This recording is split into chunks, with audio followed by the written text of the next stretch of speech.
suis devenu manager de transition par choix et par plaisir. Plaisir de pouvoir accompagner des dirigeants sur des problématiques qui peuvent être de nature différente, dans des secteurs différents, en m'appuyant sur mes 30 années d'expérience opérationnelle précédente et de pouvoir leur apporter à la fois un regard extérieur, une expérience, une expertise, dans des espaces-temps qui sont assez courts. Donc on est sur des enjeux qui sont forts, avec une concentration du temps et un objectif de pouvoir impulser, orienter, prendre des décisions, faire progresser les choses, dans des environnements qui sont très variés, dans des industries variées, et avec des situations humaines qui sont très différentes d'une fois à l'autre.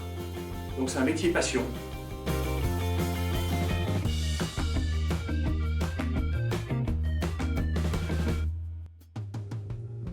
Un manager de transition, pour moi, il doit nécessairement avoir un certain nombre de qualités, dont d'abord l'écoute active parce qu'on construit avec les équipes avec lesquelles on travaille.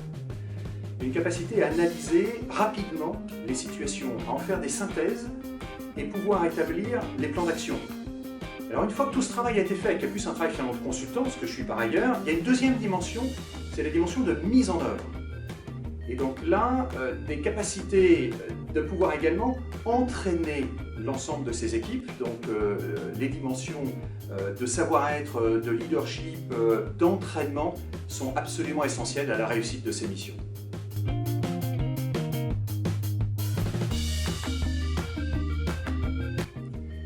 Les avantages d'un manager de transition, pour moi, ils sont de deux natures. D'abord, pour l'entreprise, c'est faire appel à quelqu'un qui arrive avec un regard extérieur et qui arrive également avec toute sa culture et toute son expérience professionnelle précédente et avec des bonnes pratiques de l'extérieur.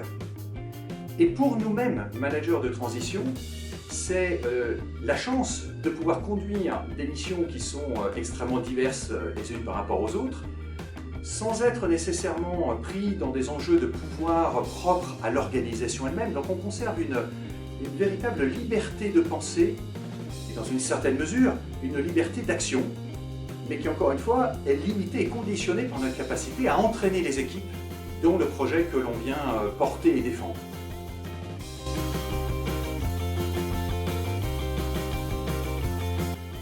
Alors je pense à une entreprise en particulier, dans le domaine du B2B et en environnement international, mission de développement commercial, qui m'a amené à d'abord commencer par poser un audit, définir un diagnostic et à révéler toutes les forces de cette entreprise et ensuite aller adresser toutes les faiblesses.